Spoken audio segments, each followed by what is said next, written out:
you know what they put in your criminal record when you have poor management skills? It's homicide. Always homicide. When you lack good management skills, you can kill the motivation, the drive, and the productivity of just about any organization. It's one of the main reasons why employees quit and organizations fail to achieve their mission and vision.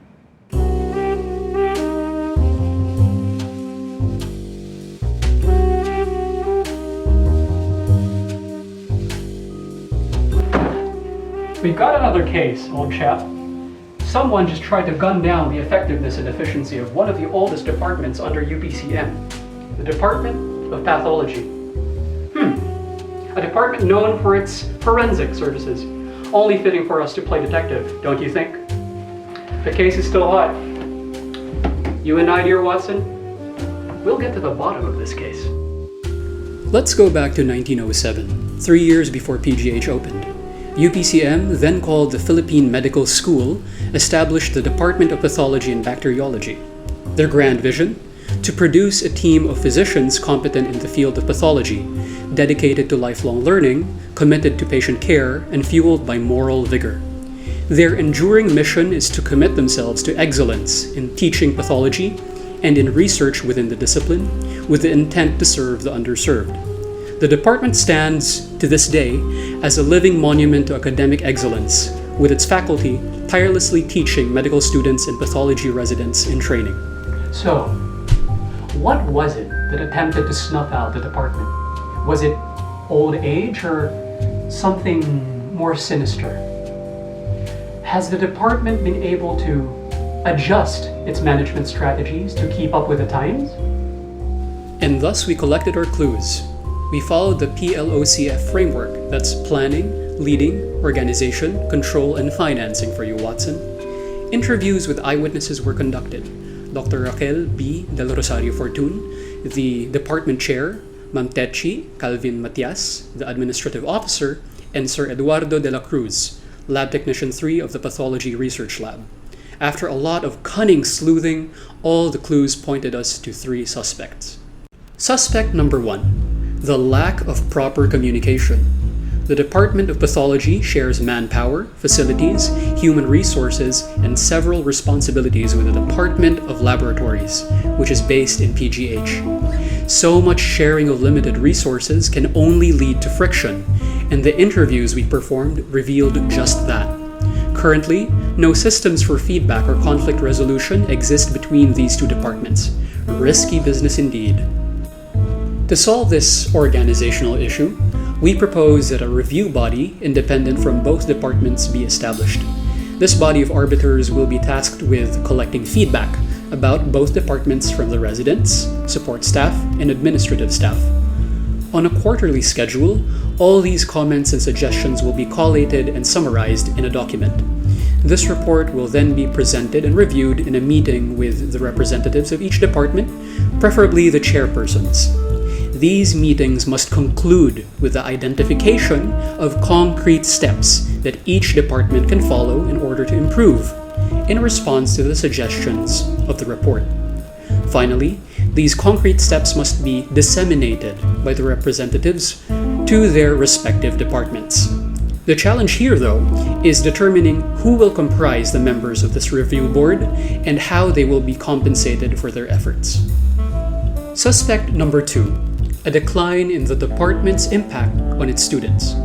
Ever since UPCM switched from the traditional mode of teaching to an organ system integrated curriculum, the department's lectures became fragmented and dispersed. Add to this the effects of the pandemic. That's when the department's impact really took a hit. Students missed the opportunity for hands-on experience in microscopy, in handling gross specimens, and in observing autopsies.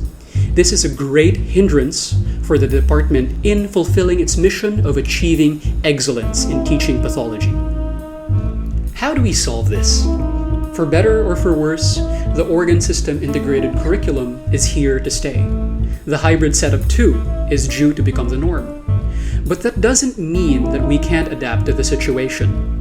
Given that face-to-face classes are returning, we recommend that the department take initiative in creating skills and laboratory sessions incorporated in the different modules that the students will undergo. How do we do that? First, the department must conduct a survey among students and ask what they would like to learn or relearn, in line with the objectives of the course. Second, they must communicate with fellow module coordinators on how to incorporate these sessions into their schedules. Third, they should design the sessions based on the information gathered from the students, as well as the capabilities of each department. Lastly, they must take note of the different facilities and equipment available and needed for these sessions.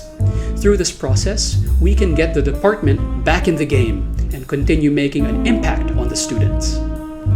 Suspect number 3. The development of the department's facilities is lagging behind. The evidence we've obtained from their annual report show that the department has taken steps toward modernizing their facilities through the completed renovation of the pathology office complex and the ongoing renovation of the morgue complex area. However, the clues we gathered from the interviews show that certain problems remain, such as inadequate internet connection in their offices, insufficient classrooms and microscopes, and a lack of equipment in the pathology research laboratory. These problems act as barriers to the department's goal of providing outstanding pathology services and exhibiting excellence in the practice and teaching of pathology and research. Now, we all know that funding in a government institution is already a tricky affair in itself.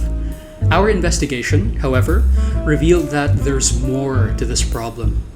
One source pointed out that the department is a bit hesitant to actively solicit funds and instead just welcomes the donations that come their way. So, how do we deal with this last suspect? In our opinion, the department needs to take more initiative in terms of securing funding. In order to do so, they may take certain measures like the following. First, a funding or finance committee may be established.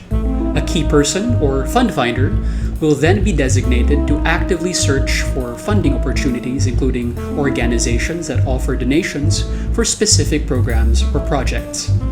The same committee will also organize fundraising events, which would help raise money for the department's projects. Our source claims that such events have been done in the past, but have occurred less frequently in recent years. Second, the department would also need to foster a good relationship with the Alumni Association, which, at present, rarely holds gatherings with the department. A biannual meeting with the said association can be scheduled, and plans must be set to establish an Alumni Association fund specific to the department. In this meeting, the alumni would be highly encouraged to make regular contributions to this fund.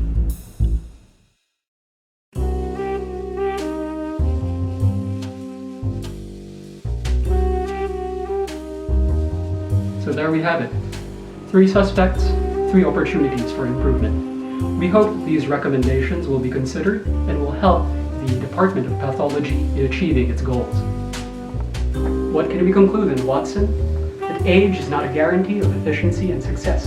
At the end of the day, it's good management practices that keep the boat afloat. It's adaptive and responsive management that keeps the mission and vision from turning into friction and indecision.